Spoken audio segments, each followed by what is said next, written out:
this kind of change of subject, thinking forward to 2028. I think about some of the most successful, what seems like the most successful people in government tend to be I think about what's his name in Kentucky, the governor, Bashir. Bashir. He's being very successful in a deep red state, but he's a Democrat. Or you think about Fetterman, a pretty red state now, but he's been very successful and he's crossed the aisle in a lot of ways. Why is it so impossible to get that from a presidential standpoint? Why is it so impossible? I mean, is that ever going to happen, or does the two Yeah. party system with primaries just kind of make that impossible? Because even Bashir, if he ran, he probably is going to have to run pretty far to the left to get Yeah. the nomination. Chad, I would say before Ashley and then Hogan, if you go back to Bush 41, Clinton, Bush 43, Obama, Trump the first time, Trump the first. Biden, every one of those elections was run by someone who said, "I'm going to bring the country together." Every one.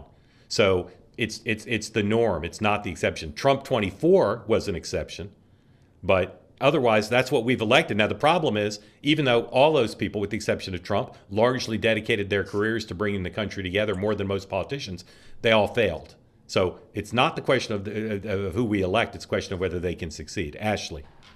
No, and I think just to clarify one point, all of those presidents, even Trump in the first term, worked with Nancy Pelosi. I was in the rooms to pass a trade agreement. So I mean, each one of those presidents have, to a degree, worked across the aisle to work with the other side. I think the exception now is this particular term where we're saying that the president is not doing that, but the opportunity doesn't present itself because it's, the Senate's run by Republicans and the House is run by Republicans.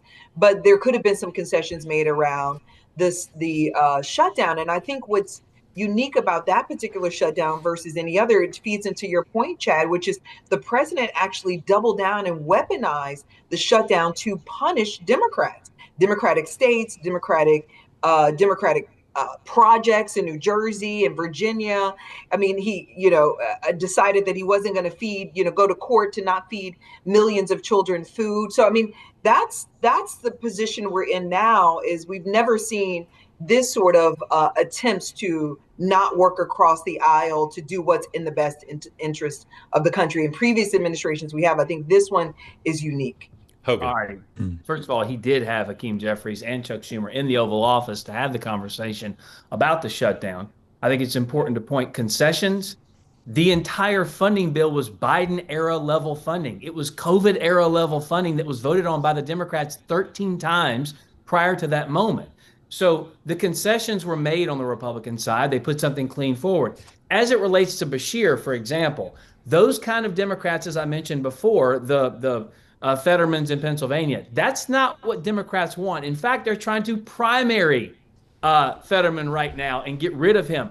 People are trying to attack Hakeem Jeffries from the left, and that's hard to do. Chuck Schumer from the left, and that's hard to do. So even ones that have a history of at least having conversations with the other side, that is now kind of a non-starter. You have to continue to fight against Donald Trump and everything that the American people want, from low taxes to closed borders, because that's not what their base wants. And I disagree. Every election in history starts with you trying to coalesce your base and then broadening the tent out. Hold on. Hold on. We got to go. Chad, thank you. I'm grateful to you. Just want to make sure we get some more folks in. I apologize.